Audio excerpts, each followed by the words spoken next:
নমস্কাৰ আপোনালোক সকলোকে পুনৰবাৰ স্বাগতম জনাইছো মই মজিদ বন্ধুসকল পলকতে চামক আজি সন্ধিয়াৰ 7টা গুৰুত্বপূৰ্ণ খবৰ প্ৰথমটো খবৰ আলফা আৰু চৰকাৰৰ শান্তি চুক্তিক লৈ এইবাৰ প্ৰতিক্ৰিয়া প্ৰকাশ কৰিছে উগ্ৰপন্থী সংগঠন আলফা স্বাধীনৰ মুখ্য সেনাধ্যক্ষ পৰেশ বৰুৱাই এই সন্দৰ্ভত মন্তব্য কৰি কয় যে এই চুক্তিক লৈ আমি ক্ষোভিত নহয় আমি লজ্জিত হৈছো এই মন্তব্য পৰেশ বৰুৱাৰ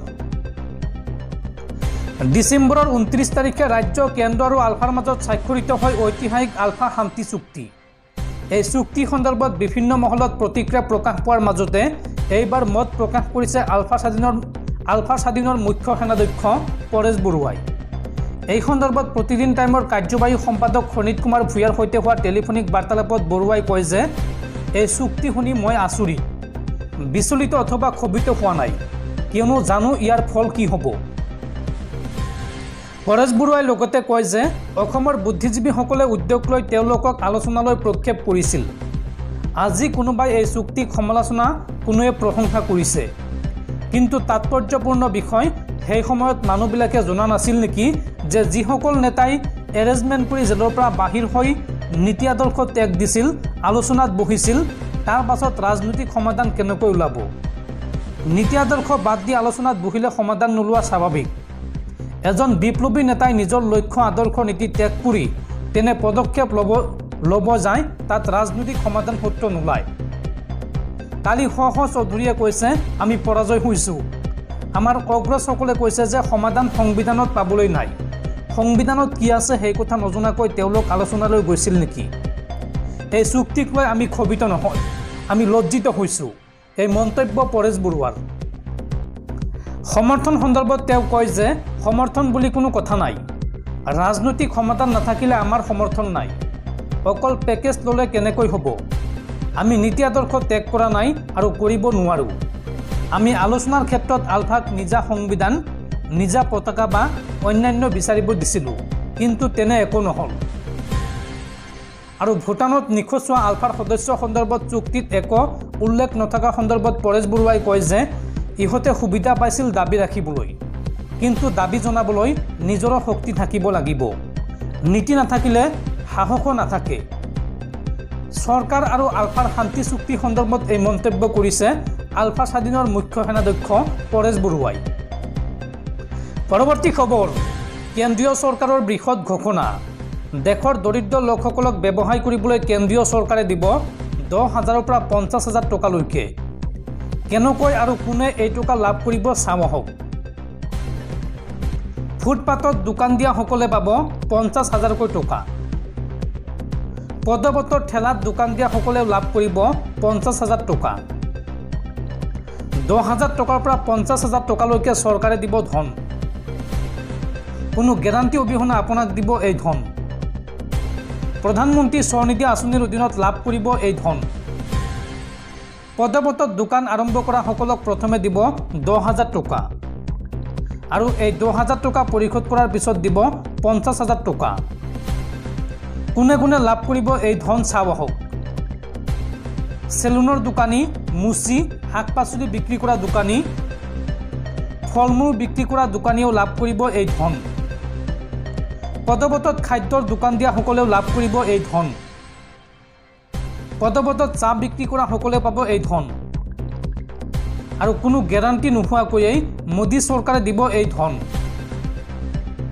এই লোনৰ বিষয়ে সবিশেষ জানিবলৈ বা আবেদন কৰিবলৈ আপোনালোকে ভিজিট কৰক pmswanidhi.mohua.gov.in এই ৱেবছাইটৰ জৰিয়তে সবিশেষ তথ্য জানিব পাৰিব আৰু আবেদন কৰিব পাৰিব পৰৱৰ্তী খবৰ 23 বছৰীয়া যাত্ৰাৰ সফল সমাপ্তি কোনবনেগা কৰৰপতিৰ পৰিচালক হিচাপে অৱসৰ ঘোষণা অমিতাভ বচ্চনৰ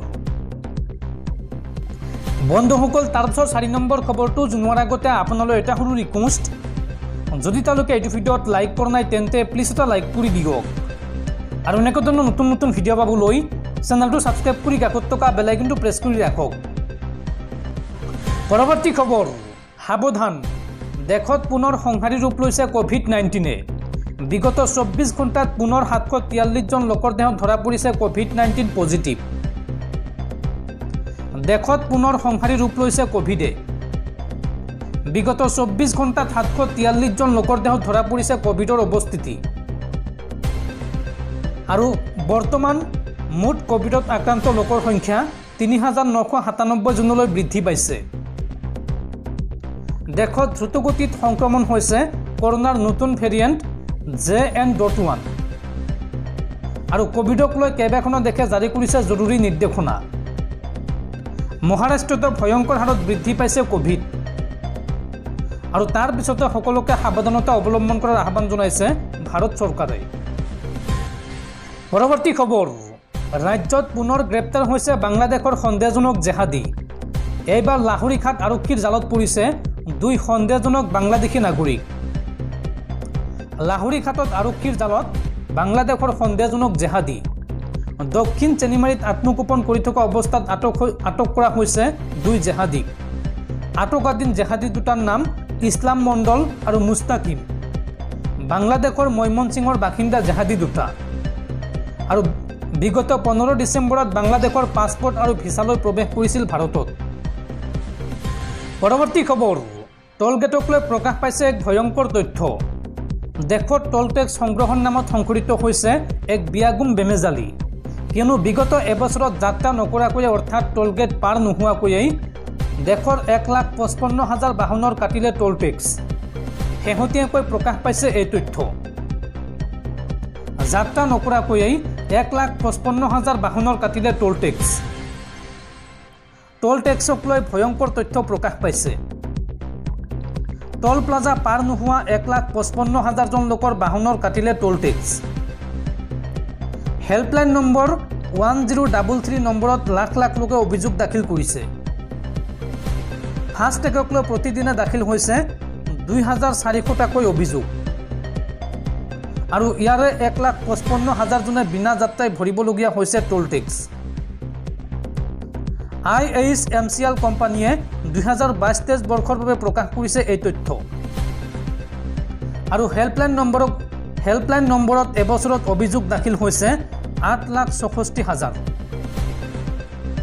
পৰৱৰ্তী খবৰ, গৃহযুদ্ধত জৰ্জৰিত চুবুৰীয়া ৰাষ্ট্ৰ ম্যানমাৰ। ম্যানমাৰত বৰ্তমান দেখিবলৈ পোৱা গৈছে ভয়ংকৰ পৰিস্থিতি। ম্যানমাৰত সেনা আৰু বিদ্ৰোহীৰ সংঘৰ্ষই লৈছে ভয়াৱহ ৰূপ, যাৰ পৰিপ্ৰেক্ষিতত এইবাৰ প্ৰাণৰ মমতাত ম্যানমাৰৰ 151গৰাকী সেনাই পলাই আহি মিজোৰামত আশ্ৰয় লৈছে।